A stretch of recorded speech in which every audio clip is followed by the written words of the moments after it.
तो वहाँ पे मैं आपके माध्यम से ये अपना एक सुझाव साझा करना चाहूँगा कि एक रोज़गार आपके द्वार एक ऐसी एक इम्प्लीमेंटेशन होना चाहिए एक स्कीम का, जिसमें एक पूरा एक इकोसिस्टम एक इंफ्रास्ट्रक्चर बनाना चाहिए, जिसमें आपकी लोकेलिटीज़ में ही आपकी जॉब क्रिएशन हो पाए। तो और दूसरी चीज़, जैसा कि आपने बताया कि क्या चैलेंजेस फेस किए, तो मेंटल एग्जॉशन काफ़ी था जो हमने लॉकडाउन के जो प्राइम जो महीने थे उनमें देखा। बिल्कुल आपने ठीक कहा और मनमीत की तरफ मैं आऊँगा। मनमीत, ये एक बड़ा सवाल है जो इन्होंने खड़ा किया है कि हमारा रोज़गार आप हमारे दरवाजे तक भी आना चाहिए और हमारे भीतर संभावनाएं बहुत है। फिल्म सिटी की बात इस समय खूब हो रही, डिबेट भी है, उत्तर प्रदेश जा रही है, मध्य प्रदेश में भी कोशिश है, लेकिन देश के हर उस राज्य में फिल्म सिटी क्यों नहीं होनी चाहिए जहां पोटेंशियल है, जहां प्राकृतिक खूबसूरती है। क्या हमारा लद्दाख, मनाली क्या स्विट्ज़रलैंड से कम है? जब मैं बर्फ़ देखता हूं तो मुझे लगता है स्विट्ज़रलैंड जाके फिल्म बनाते हैं। इंफ्रास्ट्रक्चर नहीं है, वो हेलीपैड नहीं है कि इस चोटी पर एक हेलीकॉप्टर से क्रू उतर सके और उसके लिए वो बेनिफिशियल भी हो। सर, इन सब की एक अगर ये सब अगर प्रॉब्लम्स है तो इनकी जड़ एक ये है कि हमको मुद्दे से भटका दिया जाता है। हमको ऐसा बता दिया जाता है कि हम मुद्दा उठाएंगे तो हमको मुद्दा से भटका दिया जाएगा। अरे नहीं, तुम तो वो हो यार। इसमें गुटबाजी हो जाती है और ले दे के वो मुद्दा ही कहीं रह नहीं पाता है। मेरे ख्याल से ये एक बहुत बड़ा कारण है कि ये अपन इंफ्रास्ट्रक्चर की आप बात कर रहे हैं तो कोई अगर इस पर वोट नहीं मांगता है, लोग अलग मुद्दों पे वोट मांग रहे हैं, जैसे कि हम बात करें कि भेदभाव पे वोट मांग रहे हैं। ऐसा सर, हमको धर्म से ज़्यादा मेरे को लगता है अपनी हिंदुस्तानियत पे गर्व होना चाहिए कि यार मेरे यहाँ पे ये चीज़ है, यहाँ पे ये क्यों नहीं हो रहा है, मेरा लद्दाख स्विट्ज़रलैंड की बराबरी क्यों नहीं कर रहा है। तो आप ये चाहते हैं कि तमाम जो इमोटिव इश्यूज़ हैं, भावनात्मक मुद्दे हैं, उन पर कम से कम बात हो। लेकिन सर, ये भावनात्मक मुद्दे भी पसंद तो हमें ही आते हैं। पॉलिटिशियन अगर जाल बिछाते हैं तो जाल में फंसने वाले भी हम ही। हाँ, खुशबू, आप क्या कहना चाहते हैं? सर, आप इंफ्रास्ट्रक्चर की बात कर रहे थे कि जब हमारे पास सब कुछ है, सपोज़ फॉर एग्जांपल जब हमारे पास खुद का जम्मू कश्मीर है, हम वहाँ पे शूटिंग कर सकते हैं, कि हम क्यों स्विट्ज़रलैंड जाते हैं, हम लोग क्यों बाहर कहीं जा रहे हैं।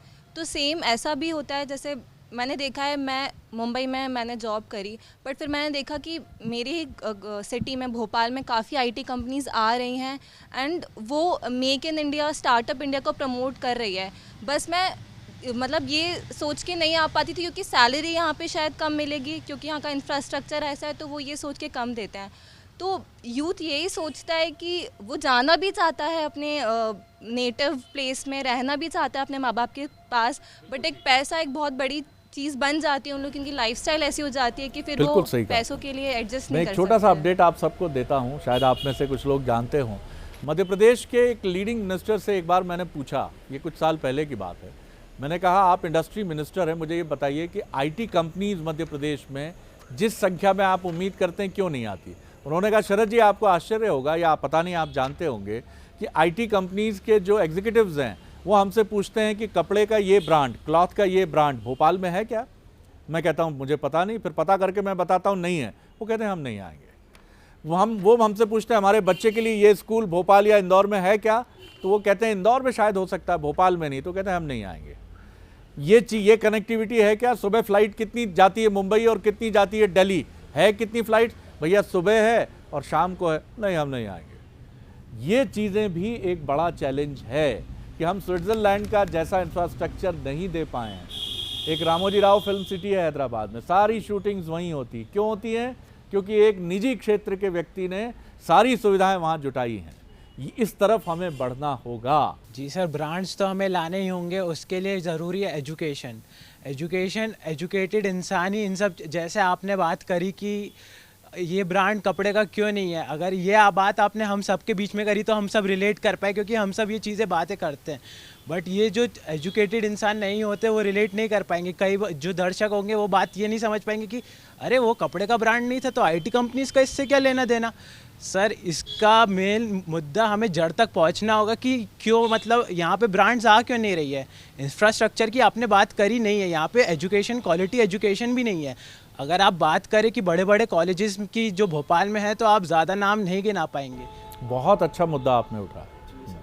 बिल्कुल आपने ठीक कहा जी दीक्षा, क्योंकि मैं ये भी बताऊं आपको कि एक बड़े ब्रांड ने, जो देश का बड़ा ब्रांड है, उसने मुझे बताया कि हमारी केरल में यूनिट है, वहाँ ट्रेंड मैन पावर बहुत जल्दी मिल जाती है। मध्य प्रदेश में जो मैन पावर हमको मिली उससे हमें 160 करोड़ रुपए का नुकसान हुआ ट्रेनिंग में। जैसे अभी हमारे पास हमने देखा है कि एजुकेशन पॉलिसी में एक रिफॉर्म आया है। I think it is now time कि हम रिजर्वेशन में भी एक रिफॉर्म लेके आएँ, because the age old reservation is not doing anything now. I am not saying कि हम रिजर्वेशन को चेंज कर दें, हटा दें, but we should look to implement it properly. क्यों? क्योंकि अर्बन एरियाज़ में ऐसा होता है कि we still see the marginalised community and the Dalits और द डिसएडवांटेज्ड कम्युनिटीज़ अब वो थोड़ा सा ऊपर उठ के आ रहे हैं। पर रूरल एरियाज़ में again because of lack of education like Kushagra said and because of lack of awareness of something like reservation that is existing, तो उनको इन सब चीज़ों के बारे में पता ही नहीं बिल्कुल है। दीक्षा, लेकिन ये बहुत ही संवेदनशील विषय है और जिन कम्युनिटीज़ के लिए ये है, जिस समाज के वर्ग के लिए है, उसका वो तबका जब तक वो खुद एक सेक्रीफाइस के साथ सामने नहीं आएगा या इतना वेल अवेयर नहीं होगा, ये आवाज़ अगर हमारी तरफ से उठेगी तो शायद मिस्टेकन होगी एग्जैक्टली। सो हम प्रिविलेज्ड हैं अगर इस बिल्कुल। चीज़ में, तो हमको एटलीस्ट सपोर्ट करना चाहिए उनके वॉइसेस को ऊपर आने में। Instead of being their voice we should support their voice to come up. बिल्कुल, और ये चीज़ हमें देखना पड़ेगी और बहुत संवेदनशील तरीके से। और हम ये सब जानते हैं कि अब अंबेडकर साहब जैसा कोई रिफॉर्मिस्ट अगर आता है तो बहुत ही सुंदर बात है, लेकिन ये समाज से ही कोई रिफॉर्मिस्ट आए जो इस पूरे सिस्टम को भी चेंज करे। जब बहुत सारी पॉलिसीज़ हम लोग फ्रेम करते हैं, मतलब बहुत सारी ऐसी पॉलिसीज़ आती हैं, जैसे प्रधानमंत्री जनधन योजना की हम बात करते हैं जो गांव वालों के लिए होती है, तो सर जब ये पॉलिसीज़ फ्रेम करते हैं तो मैं ये कहना चाहती हूँ कि जो राजनेता में जो लोग होते हैं वो पॉलिसीज़ फ्रेम करते वक्त उनके साथ ऐसे प्रोफेशनल्स रखें जो उनको बेटर गाइड दे सकें इन चीज़ों को आरोप लेके। ये लगता है कि प्रोफेशनल्स को बोलने ही नहीं दिया नहीं जाता। सर, ऐसा नहीं है। बाहर का रास्ता दिखा दिया जाता है। जी सर, मतलब मैं ये चाहती हूँ कि तो जैसे कहते हैं, अगर हमारे लिए वोटवा बहुत जरूरी है, आप चुप रहिए, कहाँ ऑक्सफोर्ड से पढ़े हैं का जी।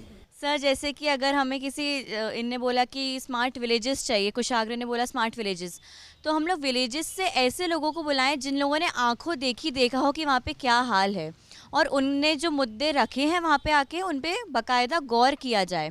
प्रोफेशनल्स क्या है ना, हम राजनेता अपने हिसाब से लोगों को अट्रैक्ट करने बिल्कुल, के लिए लेकिन करते हैं। फिर भी अमृतांशी परिवर्तन तब होगा जब नेताजी की गाड़ी गांव पहुंचेगी।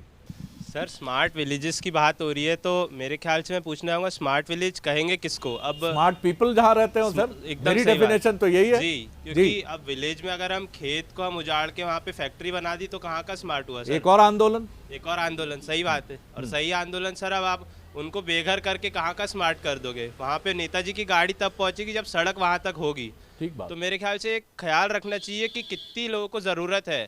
वो लोग तो बेचारे यार इसी में खुश है कि तुम उनको किसानी करने दो, वहाँ तक सब चीज़ें मुहैया हो जाए। उन लोगों को थोड़ी चाहिए मैकडॉनल्ड्स और पिज़्ज़ा नहीं खाना चाह रहे, वो तो एक अच्छा जीवन, सादा जीवन जीना चाह रहे हैं। तो मेरे ख्याल से गाँव को सर गाँव ही रहने दिया जाए और शहर को शहर। उसके हिसाब से गाँव को अच्छा बनाइए, पर उसको शहर में बदलना मेरे ख्याल से थोड़ा अलग विचार। कमाल है सर, मज़ा आ गया, क्या बात कही आपने इस पर। सर मैं मनमीत की बात से सहमत हूँ। गांधी जी का सपना था कि जो विलेजेस हैं, जो गांव हैं, वो अपने आप में एक इकोनॉमिक यूनिट हों। यस, जैसे कि मोदी जी ने जो आत्मनिर्भर अभियान चलाया है, गांधी जी और मोदी जी के विचार यहाँ पे मेल खाते हैं। उनका ये सपना था कि गांव जो हैं वो अपने आप में एक इकोनॉमिक यूनिट हों। तो स्मार्ट विलेजेस का मतलब ये नहीं है कि हम उनको कंक्रीट के जंगल बना दें या बड़ी बड़ी कॉरपोरेट्स को वहाँ पे एक्सेस दे दें, पर स्मार्ट विलेजेस का मतलब ये है कि ऐसा वहाँ पे डेवलपमेंट करें कि एक पूरा जो इकोनॉमिक अपने आप में गांव सफिशिएंट हो इकोनॉमिकली। ठीक है। छोटा सा उदाहरण मैं आपको देता हूँ कि मैं कभी जैविक सब्जी लेने का मन होता है तो बैरसिया के गांव से मैं जैविक सब्जी लेता हूँ और वो किसान मुझे बहुत अच्छा लगता है क्योंकि उसे फ़ोन नहीं चलाना नहीं आता। उसका 14 साल का लड़का जो है वो मुझसे कहता, अंकल जी पर्ची भेज दी है, आप व्हाट्सअप देख लीजिएगा। व्हाट्सअप पे मैं उसको अपनी, ये है स्मार्ट विलेज कि वहाँ का किसान अपनी गाड़ी पर शहर आए, हमें शुद्ध गुड़ दे, हमें शुद्ध सब्जियां दे, बजाय कि वो, मैं नहीं कहता कि मल्टी जो नेशनल कंपनीज के ब्रांड हैं, लेकिन वो जो गेहूं है उसका फ़ायदा उस तक नहीं पहुंचता, वो किसी ब्रांड को पहुंचता है। शायद ये लड़ाई बहुत पुरानी। कुशाग्र, स्मार्ट विलेजेस की डेफिनेशन ये नहीं कि उन वहाँ पे कंपनी, बिल्कुल मैं उनकी बात में सहमत हूँ। उनने गांधी जी प्रिंसिपल की बात कही, तो उनका जो कॉन्सेप्ट था उसका था स्वदेशी इंटीग्रल ह्यूमनिज्म, जो दीनदयाल उपाध्याय जी ने भी दिया था। उसमें था एकात्म मानववाद। जी सर, बिल्कुल। उसमें ग्राम स्वराज की जो इनने बात करी, जो सेल्फ इंडिपेंडेंट विलेजेस और जो खुद ही अपने, वो है स्मार्ट विलेजेस। हमने बात करी स्वराज की, हमने बात करी स्वदेशी की, जो डोमेस्टिक मूवमेंट है। अभी प्रधानमंत्री जी की योजना है ग्राम स्वराज योजना। हम स्मार्ट विलेजेस को गाँव को गाँव ही रहने देंगे, बट उनको हम इंडिपेंडेंट कर रहे हैं। हम वहाँ पे मॉडर्न कल्चर, एक होता है मॉडर्न साइंस और एक होता है वेस्टर्नाइजेशन लिविंग ऑफ कल्चर, हम वो नहीं लेके आ रहे हैं, हम मॉडर्न साइंस लेके आ रहे हैं हमारे गाँव तक। बिल्कुल, और बहुत कुछ किया जा सकता है। मुझे अभी रिसेंटली मेरे एक बुंदेलखंड के मित्र ने बताया कि बाहर से आने वाले लोग और दिल्ली और मुंबई से आने वाले लोग गांव में 3 दिन रहना पसंद करते हैं और वो बहुत लाइक करते हैं। लैंग्वेज कोई बैरियर नहीं होता, टूटी फूटी अंग्रेजी बिल्कुल चलती है। You like, I like, we like, all like, ये खूब चलता है। लेकिन वो जो गुड़ की चाय है, वो जो गांव का वातावरण है, वो उसको बहुत लाइक करते हैं। गांव का एक बहुत क्रिएटिव इस्तेमाल शायद हमने, माफ़ कीजिएगा, आज तक नहीं किया। सर मैं ये कहना चाहती हूँ कि गांव की तरफ हमें ज़रूर बढ़ना चाहिए, पर जैसे कि मैं जयपुर में पढ़ती हूँ, मैं जब वहाँ लोगों को बताती हूँ कि मैंने ऑडी का ये वाला मॉडल भोपाल में देखा था, तो बोलते हैं अच्छा भोपाल में ऑडी चलती भी है। तो सर जब उसने ये चीज़ बोली तो मुझे काफ़ी बुरा लगा कि हाँ, अभी शायद इतना डेवलप नहीं हुआ है हमारा भोपाल, मुंबई या चेन्नई मेट्रो सिटीज़ जितना। तो स्मार्ट सिटीज़ के तरफ अगर हम लोग बढ़ रहे हैं, एमएनसीज़ को लेके आ रहे हैं, तो हमें यहाँ के लोगों को भी काफ़ी स्मार्ट और उतनी एजुकेटेड बनाना बहुत ज़रूरी है। प्रोफेशनल्स रहते हैं, मतलब प्रैक्टिकल नॉलेज पे बहुत ज़्यादा एक तो ध्यान देना ज़रूरी है आजकल एजुकेशन में। जैसे कि हमारा प्रोफेशन है, हमारे प्रोफेशन में प्रैक्टिकल नॉलेज पे काफ़ी ध्यान दिया जाता है। तो 6th या 7th क्लास से ही एक एजुकेशन की जो नीति है वो बहुत बदलने की ज़रूरत है। इमेज बदलनी चाहिए। मुझे बहुत दुख होता था जब मैं विदेश में, मेरे मित्र जो हैं वो मुझसे कहते थे कि भोपाल को विदेश में सिर्फ भोपाल गैस ट्रेजेडी की वजह से लोग जानते हैं, या छत्तीसगढ़ में उनकी कल्पना ये है कि रायपुर में एयरपोर्ट पर उतरते ही मुंह ढके हुए नक्सली मशीन गन्स लेकर घेर लेंगे। ये परसेप्शन क्यों बना है? क्योंकि शायद, माफ़ कीजिएगा, हमारे सिस्टम ने और हमारे पॉलिटिशियन, मैं उन पर आरोप नहीं लगा रहा हूँ, क्योंकि उनकी लड़ाई गरीबी से है, स्वच्छता को लेकर है। उनकी लड़ाई अभी वहाँ नहीं पहुँची है कि वो भोपाल की या रायपुर की छवि बदल दें। आज से कई साल पहले मुंबई दौरे के समय एक मेरे मित्र ने मुंबई के मुझसे पूछा, भोपाल कौन सा गांव है, किधर पड़ता है, मध्य प्रदेश में है क्या? अच्छा, तो कैपिटल है क्या? मेरे को समझ नहीं आया कि भोपाल गांव कैसे हो गया सर। लेकिन दुर्भाग्य से वाकई भोपाल के बारे में अभी यही माना जाता है, एक बड़ा तालाब, एक बड़ी झील। किसी को याद नहीं कौन सा बड़ा लीडिंग एजुकेशनल इंस्टीट्यूशन है, कितने आईआईटी हैं मध्य प्रदेश में, किसी को ने कोई नहीं जानता। और लोग यही कहते हैं कि आपके यहाँ एजुकेशन की और हेल्थ की स्थितियाँ और बेहतर होनी चाहिए, और शायद ये स्थिति छत्तीसगढ़ की है। नए साल का एजेंडा यही होना चाहिए, सरकारों का, युवा राजनेताओं का, उम्रदराज राजनेताओं का भी, कि अब हम उन विषयों की तरफ चलें जो रोज़गार से सीधे जुड़ते हैं, हेल्थ के आधुनिक पैरामीटर्स से जुड़ते हैं, युवाओं को एक बेहतर प्लेसमेंट देते हैं। और सबसे बड़ी चीज़ है कि उनके अपने राज्य, उनके अपने शहर की छवि पूरे देश में और पूरी दुनिया में एक ब्रांड के तौर पर प्रस्तुत करने के लिए आगे बढ़ते हैं। बहुत मज़ा आया आपसे बात करके, और नए साल की आप सभी को बहुत बहुत शुभकामनाएं। आपको भी, देखने वालों को भी बहुत शुभकामनाएं। यहाँ लेते हैं आपसे इजाज़त, और अगली बार बोलो बोलो मुँह तो खोलो के एक और एपिसोड में एक और बर्निंग टॉपिक लेकर, एक और ज्वलंत विषय और ज्वलंत मुद्दा लेकर आपसे फिर रूबरू होंगे। इजाज़त दीजिए मुझे, नमस्कार।